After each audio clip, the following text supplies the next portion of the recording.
deserve now for giving us this opportunity. Right? In fact, it's my recent observation that the number one topic that gets discussed nowadays in all conferences is either AI ML, and the second discussed topic is data protection, usually, right? And I'm sure all of you would have wondered why is this happening all the while? And why is a boring topic like backup becoming a boardroom conversation nowadays? So ladies and gentlemen, data protection is the only savior for, and probably the reverse of that is the only reason for businesses going down today. That's the number one reason. And that is why, there is a dire need right now for everybody to look at their data protection and backup strategies. Whether it is public sector units, whether it's private organizations, or there could be simple government organizations delivering services. I mean, try and think about your life 10 years back. Just 10 years back, 2030, and what you live today. Just compare your life experience at work, your experience at home, experience with family. You'll see a world of difference. In fact, a very interesting point brought out by a gentleman in my last similar environment was that it is becoming more and more difficult to even imagine how life was in 2013 because of the pace that we're going throughout. So, you will also realize that the building block or the most critical component of your today's experience is data. I mean, check with not my age, probably a bit younger than me, check with people, if they lose their phone, they seem to be more lost than having lost a friend. They feel so helpless. And the productivity is completely gone for a toss. Why my laptop's not working, my device is not working, my phone is not working. That's how pervasive digitization has come in our life. And if I was to look at only at what's happening, what's powering this experience, why are businesses so concerned about it? It takes a moment. If your data is not correct and the experience goes bad for one consumer, you don't take a moment to switch the application. You wouldn't have done 10 years back or 15 years back. You have a Kirana store, he gives you a bad experience, you'll go shout, fight with him, and you'll still go back to that person. But now that's not the case. So what are businesses doing? They're turning around completely in the way they are delivering services. They realize all this. So few facts about data on the slide back there. 89% of the organizations today use cloud in some shape or form. When I say cloud, it could be private, multi, public, hybrid, any shape or form. As per Gartner's report, in next 2 years, 50%, forget everybody else, PSU's data will get processed, right, if not immediately, outside your environment. And the last one is even more disturbing. This was a survey done by Flexera, right, where people agreed, more than 60% organizations agreed that they do not have visibility to the entire data landscape that they carry. And that's very disturbing. And this is mostly in cases where IT has not really caught up with the needs of business. Because then business goes out and decides what they need for them to run, win, and that's the creation of shadow IT. Now, if you don't have 100% visibility to the data, you don't know what you're exposed to. You don't know what portion of your organization is exposed. To everybody, I mean, to cyber threat, you're vulnerable in that area. Your data backups will never be complete, which also means that your recovery would also never be complete. And as as data is becoming pervasive, we heard so much about it in the previous ones, drones, this, that, you know, everywhere we've got data coming in and we're drawing insights out of it. So what we used to call crown jewels are very limited. They're all scattered over now. Because one, you do not really have a boundary to your digital organization like we used to have earlier. So your data center is not really that physical boundary alone. It's way beyond that. And the second is the fact that if we are not able to control that portion, then the issue comes that if somebody is going to get into that environment, for us, we will not even come to know of it.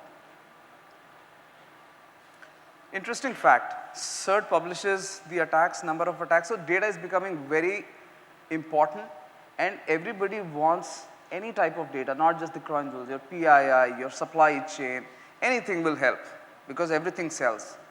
And in some cases, it is not for resale or money gain, right? We've seen sufficient examples. It's just to damage you and disable you. In case of national critical infrastructure, it will be to disable the economy. That's it. That's the whole idea. And data is what everybody will be after to get that. CERT publishes reports of registered attacks, right? How many people come and tell them. In last year, this year's report is yet to come, but last year, in first 2 months, the number of attacks surpassed what we had 5 years back in 2018. By November, it had already gone 6 times. I mean, everybody knows this. I'm just sharing, I'm just bringing in a context, right, for everybody to know and picking up few trends out of those for you to realize what do we need to do immediately as our next step. The speed, the complexity of attacks is simply changing at a speed we don't even realize. That's how it is happening. You have combinations. You don't just have malware or just a DDoS attack. They combine and go after you. There are AI machine models available to immediately scan and figure out from your digital estate, here are 5 areas where we can get into this environment. So if you're assuming that you've not been breached, I'll be surprised. I'll be really surprised. It's just that they chose not to do anything with that. They didn't find it worthwhile, or they want to sit till they get to something more critical in your environment. Consequently, because AI, ML and the ferocity of the speed at which we are getting attacked, the talent that we have to defend against this is simply shrinking. I mean, people are not reducing. The landscape is so big that we start becoming a smaller and a smaller percentage. So that's the other area, right? And the third one is we just covered, right? More and more data to protect. But another fact, right, which might be of interest to you, today it takes approximately 60 to 120 minutes to get into your environment. That's the worldwide average, right? Imagine what it would be for us depending on how your environment is. But for time of discovery extends in months. And the reason they don't come up is because they are only trying to find that one lifeline that you have, which is your backup. And that is the next trend, which is productions are no longer the prime target, your backups are.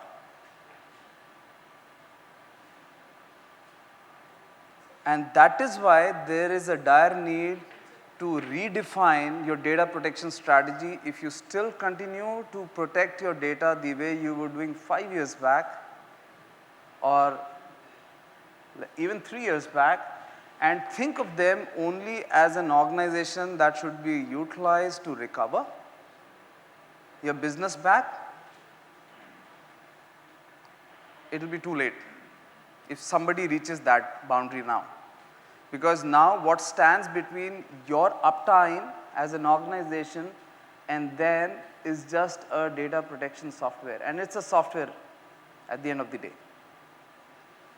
So the point I'm trying to make is that if you look at the kill chain where an attacker tries to access same set of attack going to your backup environment as is for your production, right? So they get access very quickly. They can cause damage to you, but they know you can recover. So the only way they can ensure that you cannot recover and you come down on your knees is to get hands on your backup environment. Interestingly, a lot of you would be from IT would also realize this is one environment which your security organization also doesn't cover, because they don't have visibility into that. You've been completely blocked by the backup solution. So they focus on the production environment.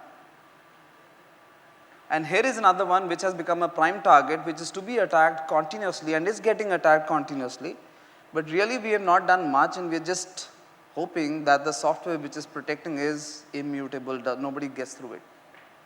That's not a very smart way of defending your organization, right? So there is a dire need to do whatever you're doing from a protection perspective on your production environment to also get that done on your backup environment. And that's why it is called data protection and backup and recovery. That's how the term got redefined. And what do we do there in the production environment? I've just put a simple basic defense, cyber defense framework from NIST, where you have tools that help you identify threat much early. You engage in protecting your environment as much as you can. You take all possible encryptions and everything, identity blocking, everything, right? And then you monitor what your environment looks like. And suppose, and whatever has come in, then you actively engage and counter that. The last point is recovery. Today, recovery is the only protection that we try and give, right, in our backup environments. Now, can we make our backup specialists aware? We know there is a challenge, nobody can read into that environment because it's simply blocked, air gap, multiple things are there, right? There is a need for backup vendors to come up with tools that are part of the solution, which should help you identify, protect, loop in your security teams which are looking into the production environment, give them the visibility so that they can extend the same level of protection on the backup side as well. And that is exactly what Commvault does. In fact, it wouldn't be wrong to say that we are the only vendors available of all the list of vendors available in the backup space who actually enable the platform in such a way that you really do not need to have an expertise. We know that we are already short on talent in this area, right? So we are the only vendors who've actually built in the ability within our platform to help what we just talked about, organizations, right? In their ability to identify threats earlier, protect themselves, monitor the movement, lateral movement, things like that. How much time is left? Sorry? 30 seconds more. Okay. I'll take about few minutes. I'm sorry. Right. So we are the only vendors, right, who do that in terms of providing you the right dashboard, movement, tools to protect, and then leverage your larger security organization or your SOC operations to come in and protect. To give you a small example,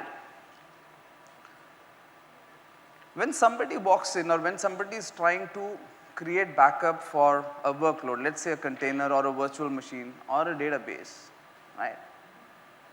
One of our tools actually tells them how to create decoys, more decoys,